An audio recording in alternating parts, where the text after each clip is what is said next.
Thanks. Love you. Forever. Halo guys, kembali lagi di channel Yorfa Film. Bersama saya Pandol. Di video kali ini kita akan membahas film Perindavan yang mendapat banyak pujian lantaran film ini dianggap setara dengan film John Wick karena di dalamnya berisi adegan yang sangat memicu adrenalin penontonnya. Film ini juga punya fun fact di mana beberapa adegannya diambil di salah satu kota di Indonesia, yakni di kota Batam, dan juga mayoritas stuntman-nya juga berasal dari Indonesia. Jadi jangan kaget kalau di dalam film wajahnya sangat familiar dengan kita. Film ini sendiri menceritakan seorang anak kecil yang menyamar sebagai petarung jalanan yang culun yang selalu kalah kalau bertarung di atas ring. Namun siapa sangka ternyata culun-culun begini aslinya sangat brutal ketika ia merencanakan sebuah aksi balas dendam kepada para elit yang ada di kotanya karena telah membunuh ibunya. Bagaimana kisah selengkapnya? Ini dia, Monkey Man. Film diawali dengan memperlihatkan ada seorang ibu single parent yang hidup bahagia bersama anaknya di tengah hutan pinggiran kota. Di sini sang ibu menceritakan sebuah kisah pewayangan Ramayana di mana salah satu tokohnya adalah Hanuman. Di sini Hanuman diceritakan sebagai seekor kera yang punya kelebihan dan juga kesaktian yang tinggi yang oleh karena privilege yang dimilikinya, suatu saat sang kera pun ingin memakan matahari. Karena hal ini sudah dianggap kelewatan oleh para dewa, sang kera pun akhirnya dihukum. कहानी हनुमान जी की तुमने सुनी? ये देखो, ये देखो, ये देखो। वैसे तो वो जंगल का कोई भी फल खाता, तपता हुआ सूरज है। Kehidupan mereka berdua bisa dibilang sangat harmonis karena sang ibu memberikan kebahagiaan kepada sang anak meskipun kehidupannya serba keterbatasan. Sampailah pada suatu malam, kehidupan yang harmonis dan tenang di pinggiran kota ini diganggu oleh kedatangan kepala polisi bernama Rana yang datang membawa seluruh pasukannya untuk melakukan penggusuran kepada warga yang tinggal di tanah sengketa, termasuk di tanah itu ada rumah ibu dan anak itu. Di sini para polisi menghalalkan kekerasan sehingga nasib naas menimpa sang ibu, di mana ia menjadi korban kebiadaban dari Rana yang ingin memperkaos dan membunuh ibu itu dengan cara dipanggang, dan hal ini disaksikan langsung oleh sang anak yang bersembunyi di loteng.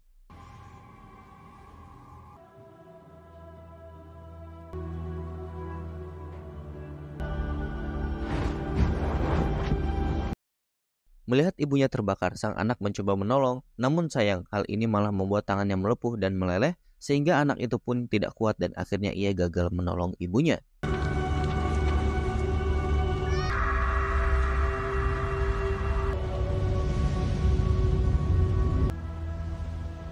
Setelah beberapa tahun kemudian, sang anak telah tumbuh dewasa dan memiliki panggilan bernama Panjul, di mana kini ia berprofesi sebagai petarung jalanan bertopeng kera yang selalu kalah dalam pertarungan melawan musuhnya, yang mana hal ini sebenarnya merupakan bagian dari settingan para bandar agar mendapatkan keuntungan yang maksimal.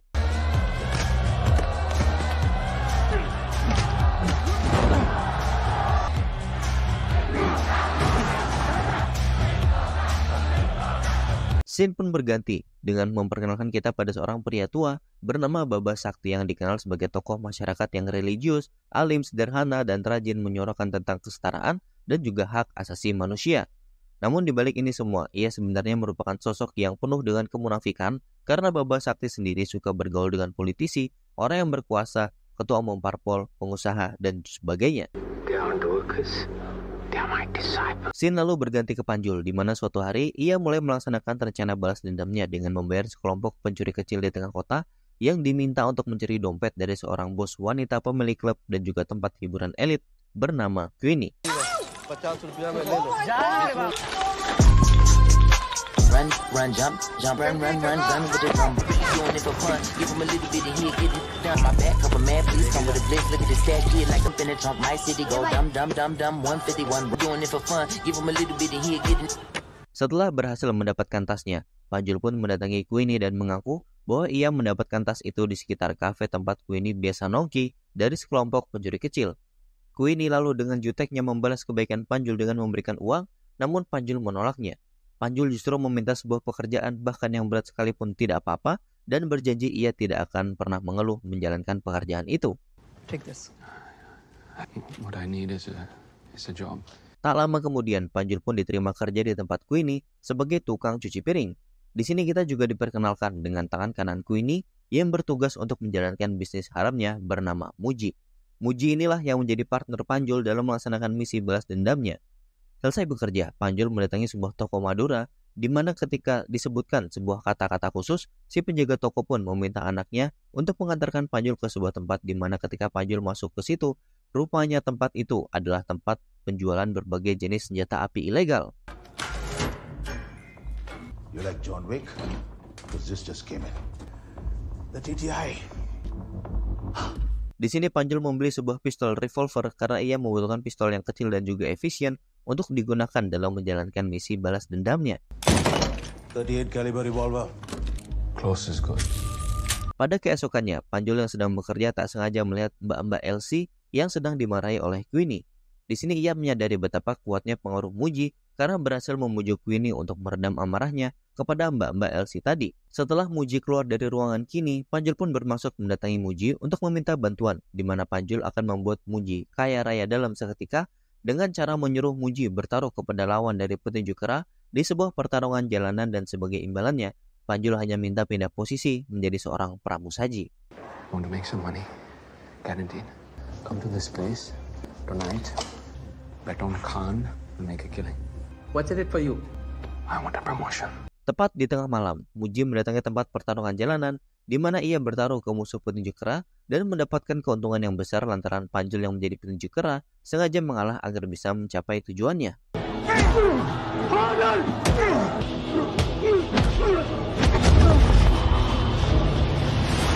Tanpa berlama-lama, keesokannya Panjul pun pindah posisi di mana kini ia bertugas di bagian pramusaji yang akan mengantarkan bubuk narkoboy kepada pelanggan VIP di klub tersebut.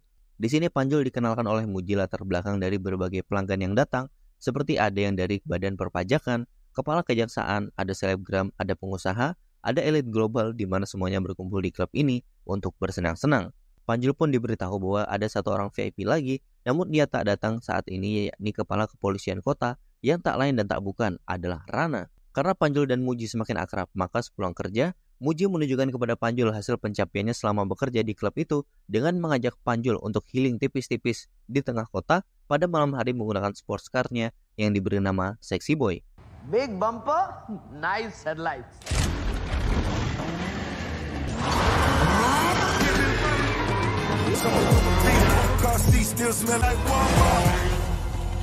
Pada keesokan harinya, Panjul masih menunggu kehadiran Rana yang tak datang juga ke klub itu, namun di sini Panjul justru mendapati Mbak Elsie yang kita panggil saja namanya Zakia, di mana ia kini sedang digrepek-grepek oleh salah satu pelanggan, dan hal ini pun membuat Panjul teringat masa lalunya, di mana ia melihat ibunya dilecehkan oleh Rana sebelum dikoitkan. Karena emosi yang mendadak tidak stabil, Panjul pun lalu ke belakang pintu dapur untuk menenangkan diri.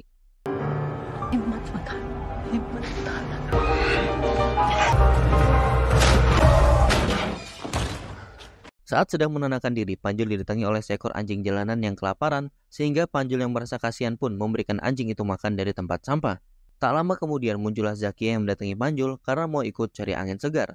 Zakia mengatakan kepada Panjul bahwa jangan sampai Panjul memberikan makan seekor anjing karena ia pasti akan datang lagi. Namun Panjul di sini tidak setuju dengan statement itu dan justru ia menganggap bahwa jika makhluk hidup diperlakukan dengan baik, maka ia akan melakukan apapun yang diperintahkan.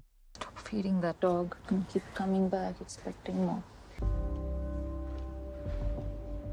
Hari demi hari pun Panjul lewati dengan konten A Day in My Life, di mana pagi ia kerja di klub dan malamnya bertarung di atas ring. Pada suatu malam, untuk memastikan bahwa ia siap membunuh Rana, Panjul pun berlatih menembak dengan pistol yang ia beli sebelumnya agar siap menghadapi Rana.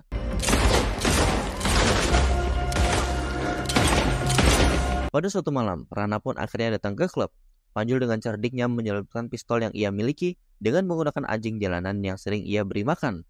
Setelah itu Panjul pun masuk ke ruang VIP tempat Rana berada, namun sebelum membunuh Rana, ia pergi dahulu ke toilet untuk mencampur sabu milik Rana dengan bubuk deterjen.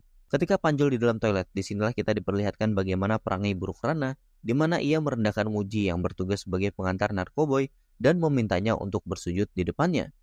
Namun tepat sebelum Muji sujud, Panjul pun datang dan memberikan bubuk sabu ke Rana, dan Rana pun langsung menghirup bubuk itu yang ditabur di atas paha seorang wanita penghibur.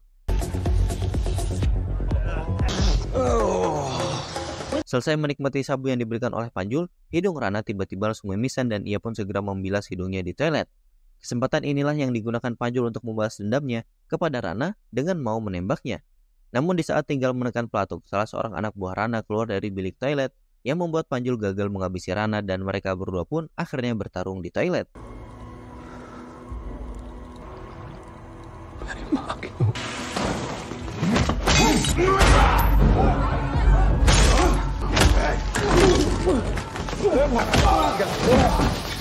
Karena suara tembakan yang keras, hal ini membuat semua orang bergegas lari keluar, termasuk Muji, dan membuat anak buah Rana berdatangan dan menobrak pintu toilet untuk menyelamatkan Rana.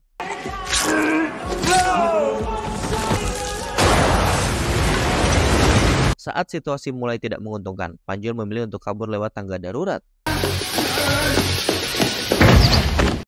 Karena memecahkan kaca tidak semudah di film-film lainnya, Panjul akhirnya turun ke parkiran dan menaiki Sexy Boy, lalu kabur bersama Muji, sehingga aksi kejar-kejaran pun dimulai.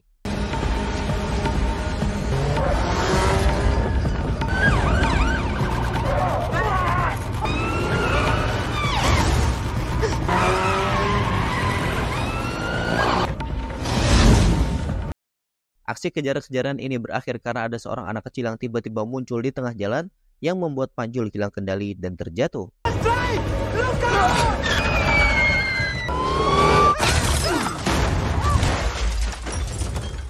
Ketika mereka berdua terjatuh, Muji yang sadar lebih dulu memilih untuk kabur, sementara Panjul sendiri tertangkap. Tak mau usahanya sia-sia, Panjul dengan tekad yang tinggi dan kondisi tangan yang masih terborgol, ia melawan para polisi di dalam mobil dan berhasil kabur.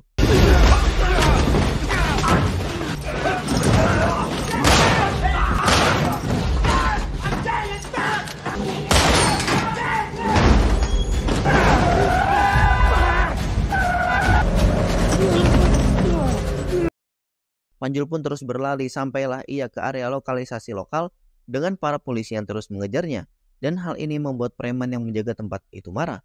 Akhirnya Panjul harus menghadapi preman itu dalam kondisi tangan masih terborgol.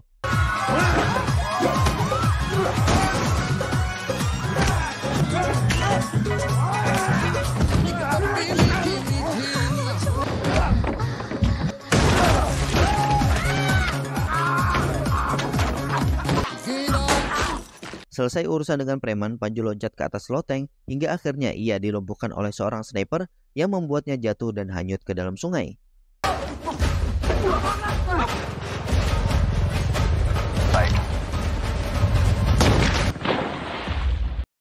Ketika sadar, Panjul sudah berada di kuil tempat kaum transgender terkucilkan karena selain mereka dianggap menyimpang karena orientasinya, mereka juga memiliki aliran tersendiri dengan menyembah Dewi Parvati dan juga Dewa Shiva. Di sini pemimpin kuil mengatakan bahwa kota mereka sekarang sudah bobrok dari segala lini dan para pemimpinnya sudah kehilangan hati nurani terhadap masyarakatnya. Maka dari itu, kota ini membutuhkan seorang pahlawan yang mampu menciptakan keseimbangan dan juga membersihkan kota ini daripada oknum-oknum pejabat yang suka memanfaatkan rakyat. Scene lalu kembali memperlihatkan kemunafikan dari seorang Baba Sakti, di mana kelakuan soleh dan kebaikannya ternyata selama ini hanyalah sebuah pencitraan, dan di scene inilah sebuah pertanyaan besar terjawab, karena ternyata Rana merupakan tangan kanan dari Baba Sakti, yang artinya orang di balik penggusuran paksa yang ada di awal film tadi merupakan ulah dari Baba Sakti yang ingin mendirikan pabrik di sana. The very idea of him has to be extinguished before your nobody becomes a somebody. Scene lalu kembali ke Panjul, di mana kini ia berkumpul bersama para trans penghuni kuil yang sedang menikmati malam bersama. Disinilah Panjul mengetahui bahwa kuil yang ia tinggali saat ini sedang mengalami penggusuran ke depannya, dan mereka semua tinggal menunggu waktu saja sampai kroco-kroco Baba Sakti datang. Ketika semua orang istirahat, Panjul yang tidak bisa tidur pun dihampiri oleh pemimpin kuil, dan hal ini membuat pemimpin kuil merasa kasihan, sehingga Panjul pun diajak ke sebuah tempat rahasia, di mana ia diberi sebuah bubuk obat halusinasi untuk mengurangi rasa sakit Panjul, dan juga menyandarkan bahwa balas dendam hanya akan menguras tenaga Panjul, dan hal itu tidak bisa mengembalikan masa lalunya. Namun sebaliknya, jika Panjul melawan penjahat-penjahat itu untuk tujuan kebaikan, maka Panjul akan mendapatkan kekuatan dari para dewa. Dengan tekad yang kuat, Panjul pun mulai bangkit lagi, dan sebelum kembali ke misi utamanya, ia berlatih dengan keras di kuil tersebut sebelum menghadapi Baba Sakti, Rana, dan juga anak buahnya. And you will find yourself.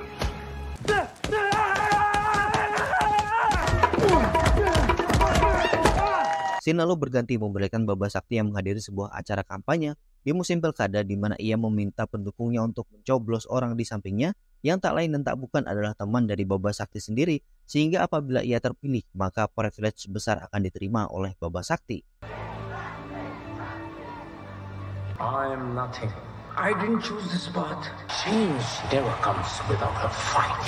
Leader of sovereign body. Scene lalu kembali ke kuil di mana Panjul untuk kesekian kalinya melihat sebuah kejadian tragis di mana salah seorang trans ditemukan dalam keadaan TWS karena habis digebukin oleh anak buah Baba Sakti, yang mana ini merupakan sebuah peringatan bagi seluruh penghuni kuil untuk pergi secara sukarela sebelum dipaksa untuk pergi. Tentu semua penghuni kuil pun bingung mau pergi kemana juga karena mereka uang pun sudah tidak punya. Melihat hal ini, Panjul pun inisiatif mencolong kotak amal penghuni kuil dan membawa uang di dalamnya ke tempat pertarungan jalanan, di mana ia meminta bantuan rekannya untuk bertaruh all-in kepadanya.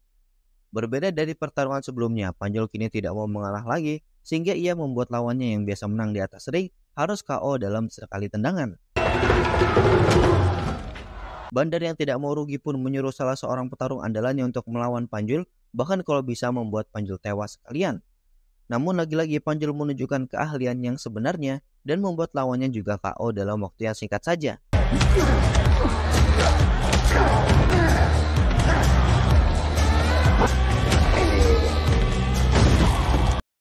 Karena Panjul menang, ia pun mendapatkan banyak uang dari hasil all-in ke dirinya sendiri dan menaruh uang itu di kuil para trans dan menuliskan sebuah pesan di atas kertas bahwa ia berterima kasih atas semua bantuan yang diberikan. Selesai membalas budi, Panjul kini bersiap untuk menghabisi para polisi dan pejabat korup yang telah membuat ibunya meninggal.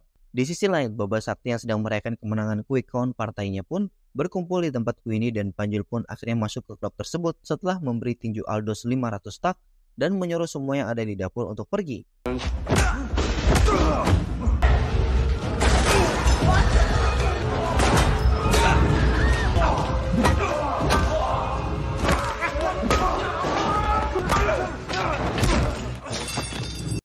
Setelah dapur kosong, dengan menggunakan tabung gas non-subsidi, Panjul meledakkan ruangan dapur yang membuat getarannya terasa sampai ruang VIP. Baba Sakti. Rana pun dikejutkan oleh kedatangan Panjul yang kini sudah ada di ruang VIP, sehingga ia menyuruh anak buahnya untuk melumpuhkan Panjul, sementara ia dan Baba Sakti akan naik ke ruang privasi.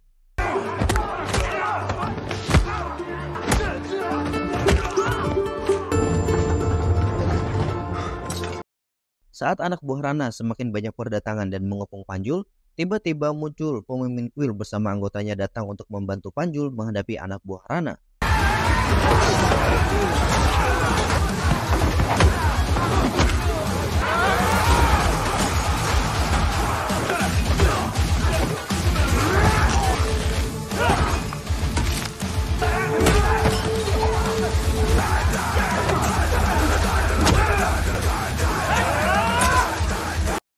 Saat tengah menghabisi anak buah Rana, ini tiba-tiba muncul dan menembaki orang yang ada di ruang VIP termasuk Panjul karena kesal usahanya sudah dibuat berantakan.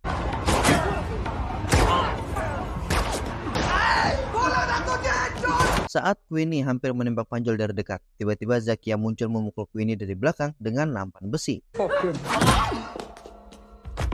Selesai dengan semua urusan di ruang VIP, Panjul pun naik ke atas menuju ruang VIP lainnya, di mana kini ia menghadapi Rana yang seorang diri di ruang remang-remang.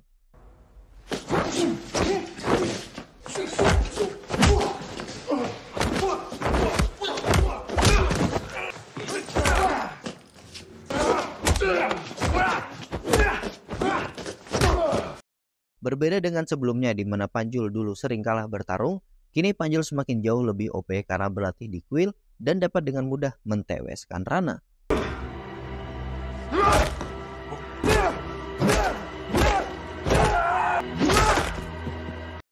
Setelah itu Panjul pun mendatangi Baba Sakti yang bersembunyi di ruang khusus lainnya, dan saat bertemu dengan Panjul, Baba Sakti yang memang ahli bersilat lidah ini menceramai Panjul tentang bagaimana balas dendam hanya akan membawa bencana ke dirinya.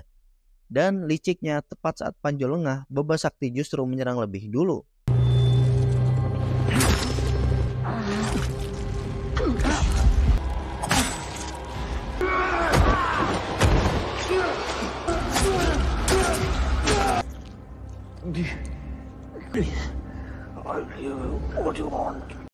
Selesai menuntaskan dendamnya, Panjul pun akhirnya melihat sebuah lukisan Hanuman dan akhirnya ia pun tumbang. Tamat, film pun berakhir. Hikmah yang bisa kita petik adalah ketika kalian menduduki suatu jabatan, maka jalankanlah amanat itu dengan sebaik-baiknya. Jangan sampai kalian menyakiti rakyat kecil, apalagi sampai tega menghabisi nyawa orang hanya untuk mencapai ambisi semata, karena setiap perbuatan pasti akan ada balasannya. Sekian dulu video kali ini, Pandol pamit undur diri. Jangan lupa like dan subscribe channel Yorova Film agar kalian tidak ketinggalan rekap film berikutnya. And see you in the next story.